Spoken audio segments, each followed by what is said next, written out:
উত্তর ভারতের ওপর ঘন কুয়াশার দাপট বাড়ছে, ঢেকে যাচ্ছে চারদিক। এই প্রাকৃতিক প্রতিকূলতায় দৃষ্টিসীমা নেমে এসেছে শূন্যের কোঠায়। রাজধানী দিল্লি ও এর আশেপাশের অঞ্চলে এই কুয়াশা চরম দুর্ভোগ সৃষ্টি করেছে।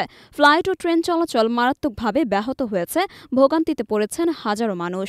শুক্রবার ভারতীয় সংবাদ মাধ্যম এনডিটিভি জানায়, দিল্লি ন্যাশনাল ক্যাপিটাল রিজিয়নে ঘন কুয়াশার কারণে ১৫০টির বেশি ফ্লাইট বিলম্বিত এবং প্রায় ২৬টি ট্রেনের সময়সূচি এলোমেলো হয়েছে। অ্যাভিয়েশন ওয়েবসাইট ফ্লাইট রাডার ২৪-এর তথ্য অনুসারে ফ্লাইট চলাচলে গড়ে ৪১ মিনিট বিলম্ব হচ্ছে। দিল্লি ইন্টারন্যাশনাল এয়ারপোর্ট লিমিটেড জানিয়েছে, ঘন কুয়াশার কারণে বেশিরভাগ ফ্লাইটের কার্যক্রম সমস্যা হচ্ছে। তবে ক্যাট-3 প্রযুক্তি সম্বলিত ফ্লাইটগুলো এই পরিস্থিতিতে অবতরণ ও উড্ডয়নের সুযোগ পাচ্ছে। ভ্রমণকারীদের প্রয়োজনীয় তথ্য জানিয়ে বিমানবন্দর কর্তৃপক্ষ সতর্ক থাকতে বলছে। দিল্লির বায়ুমান সূচক শুক্রবার সকাল ৬টায় রেকর্ড করা হয়েছে ৮০৪, অর্থাৎ বায়ুর মান এখন খুব বিপজ্জনক অবস্থায়। AQI ৩০১ থেকে ৪০০ হলে গুরুতর স্বাস্থ্য ঝুঁকির কথা বোঝায়। এই দূষণের সঙ্গে ঘন কুয়াশা যোগ হওয়ায় জনজীবন আরও বেশি বিপর্যস্ত হয়ে পড়েছে।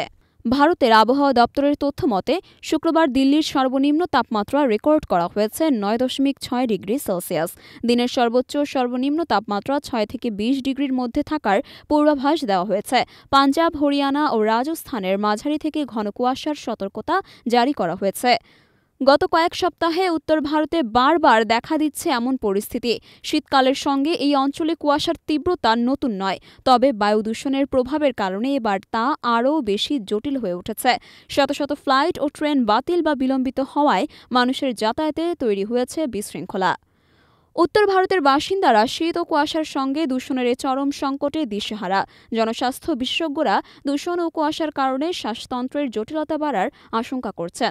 আবহাওয়া দপ্তর সতর্ক করেছে, পরিস্থিতি আরও কিছুদিন স্থায়ী হতে পারে। এই প্রতিকূল পরিস্থিতি মোকাবিলায় যথাযথ পদক্ষেপের আহ্বান জানিয়েছে সাধারণ মানুষ। সরকারি উদ্যোগ ও সচেতনতা বাড়ানো না গেলে এই সংকট দীর্ঘায়িত হবে বলে ধারণা করছেন বিশেষজ্ঞরা।